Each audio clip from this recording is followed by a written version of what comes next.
Shalom God's Lover, bertemu kembali dalam program Word from Heaven. Puji nama Tuhan, pada hari ini kita akan belajar bersama-sama dengan satu tema makna kuasa darah Yesus. Nah saudara, kita sudah memperingati Jumat Agung dan juga Paskah, di mana karya Tuhan Yesus untuk keselamatan dunia, di mana Dia telah mati dan bangkit. Dan hari ini kita akan belajar bersama-sama apa sih makna dari darah Yesus bagi kita orang yang percaya. Mari kita membuka Alkitab kita dari Ibrani pasal 9 ayat 19 sampai 22. Demikian bunyinya. Sebab sesudah Musa memberitahukan semua perintah hukum Taurat kepada seluruh umat, ia mengambil darah anak lembu dan darah domba jantan serta air dan bulu merah dan hisop, lalu memerciki kitab itu sendiri dan seluruh umat, sambil berkata, inilah darah perjanjian yang ditetapkan Allah bagi kamu, dan juga kemah dan semua alat untuk ibadah dipercikkan secara demikian dengan darah, dan hampir segala sesuatu disucikan menurut hukum Taurat dengan darah, dan tanpa penumpahan darah tidak ada pengampunan. Nah saudaraku yang kekasih, kita melihat bagaimana di dalam perjanjian lama Musa memercikkan darah domba kepada kitab dan juga kepada umat Israel dan berkata, inilah darah perjanjian. Nah darah perjanjian ini langsung menunjukkan kepada Yesus. Nah kita dapat melihat itu di dalam Matius pasal 26 ayat 28. Sebab inilah darahku, darah perjanjian yang ditumpahkan bagi banyak orang untuk pengampunan dosa. Jadi jelas bahwa ini menunjukkan langsung kepada Yesus, di mana darahnya tertumpah di atas kayu salib bagi umat manusia. Nah sekarang mari kita melihat makna darah Yesus bagi kita. Yang pertama itu adalah ada kuasa pengampunan. Di dalam Efesus 1 ayat yang ke-7 jelas mengatakan, sebab di dalam Dia dan oleh darahnya kita beroleh penebusan, yaitu pengampunan dosa menurut kekayaan kasih karunia-Nya. Perhatikan, hanya di dalam Yesus dan oleh darahnya ada penebusan dan pengampunan dosa. Jadi di luar dari Yesus dan di luar dari darah Yesus jelas tidak ada pengampunan. Jadi kalau kita mau minta ampun dosa-dosa kita harus ada di dalam Tuhan Yesus, harus lewat darah Yesus Kristus. Nah ini juga dikatakan berdasarkan kasih karunia. Kita diselamatkan, kita diampuni oleh karena kasih karunia semata-mata. Dialah satu-satunya yang berkuasa mengampuni dosa di dunia ini. Di dalam Markus pasal 2 ayat 10 juga dikatakan, tetapi supaya kamu tahu bahwa di dunia ini anak manusia berkuasa mengampuni dosa. Jadi satu-satunya yang dapat mengampuni dosa itu adalah Yesus. Itu berarti dia adalah Tuhan. Saudara, ketika darah Yesus tercurah di atas kayu salib dan ketika kita percaya kepada dia mengaku dosa kita, dan Alkitab juga mengatakan bahwa kita ditebus dan lunas dibayar. 1 Korintus 6 ayat 20 mengatakan, sebab kamu telah dibeli dan harganya telah lunas dibayar, karena itu muliakanlah Allah dengan tubuhmu.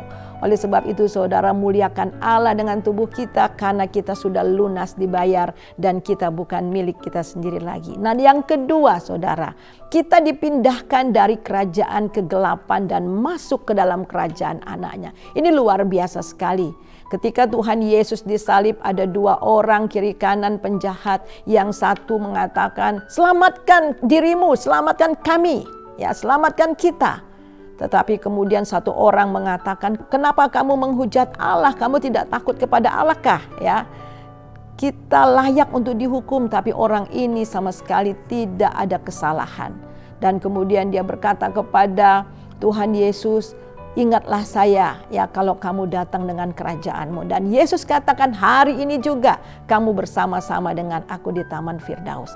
Jadi saudara, kita melihat di sini penjahat ini mengakui Tuhan Yesus dan akhirnya Yesus katakan, hari ini kamu bersama-sama dengan aku di Taman Firdaus. Mari coba kita melihat di dalam Kolose pasal yang pertama 12 dan 14. Dan mengucap syukur dengan sukacita kepada Bapa yang melayakkan kamu untuk mendapatkan bagian dalam apa yang ditentukan untuk orang-orang kudus di dalam kerajaan terang. Ia telah melepaskan kita dari kuasa kegelapan dan memindahkan kita dalam kerajaan anaknya.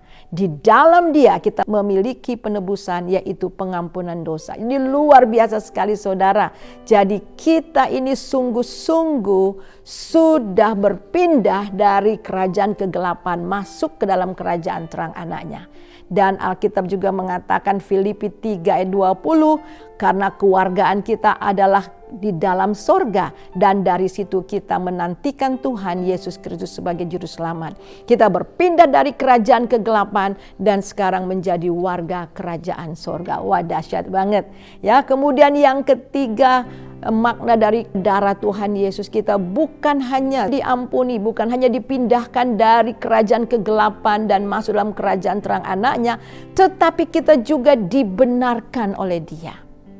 Di dalam Roma pasal yang ketiga 24 dikatakan, dan oleh kasih karunia telah dibenarkan dengan cuma-cuma karena penebusan dalam Kristus Yesus. Nah saudara, apa yang dimaksudkan dengan dibenarkan? Dibenarkan itu artinya yang pertama, dosa kita diampuni. Berbahagialah orang yang diampuni pelanggarannya yang ditutupi dosa-dosanya. Dan kemudian yang kedua, dibenarkan itu artinya kita bebas dari hukuman. Kenapa? Karena Yesus sudah terhukum untuk kita. Sebab tidak mudah seorang mau mati untuk yang benar, tetapi mungkin untuk orang yang baik ada orang yang berani mati. Akan tetapi Allah menunjukkan kasih-Nya kepada kita oleh karena Kristus telah mati untuk kita ketika kita masih berdosa. Lebih-lebih karena kita sekarang telah dibenarkan oleh darah-Nya, kita pasti akan diselamatkan dari murka Allah. Dan bahkan saudara bisa lihat di dalam Yohanes 5 ayat 24 dikatakan bahwa kita yang percaya kepada Tuhan Yesus tidak lagi turut dihukum karena kita sudah berpindah dari maut kepada hidup. Dan kemudian yang ketiga, kita diperdamaikan dengan Allah. Wah, dahsyat, dosa membuat kita seteru dengan Allah, bermusuhan dengan Allah. Tetapi syukur kepada Tuhan luar biasa saudara, kita diperdamaikan dengan Allah.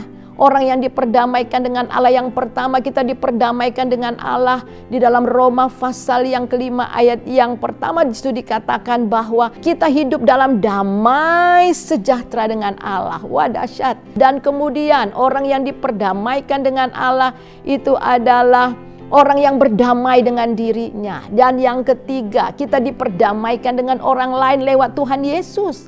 Kalau saudara katakan kita sudah berdamai dengan Allah tetapi tidak punya damai, tanda tanya. Berarti saudara belum berdamai dengan Tuhan.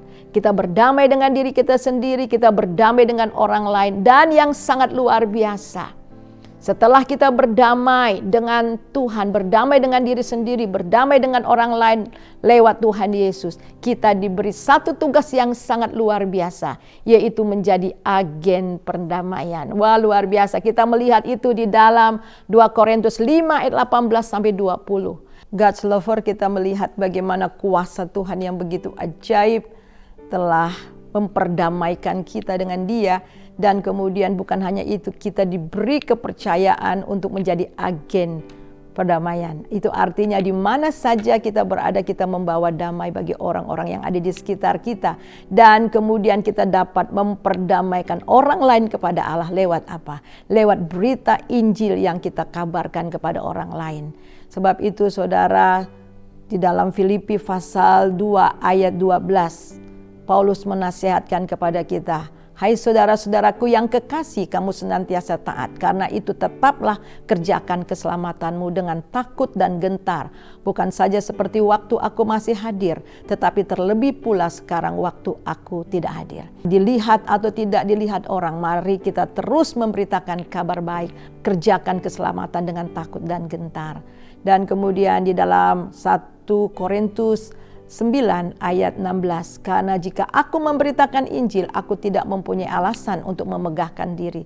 Sebab itu adalah keharusan bagiku, celakalah aku jika aku tidak memberitakan Injil. Hidup saudara adalah kesaksian. Kabarkan kesaksian Yesus kepada orang lain, sehingga mereka diperdamaikan dengan Allah. Mari kita berdoa. Terima kasih Tuhan untuk kebenaran firman-Mu. Biarlah makna darah Yesus menjadi bagian dalam hidup kami. Terima kasih karena kami telah dijadikan agen pendamaian. Lewat hidup kami membawa damai di mana saja kami berada.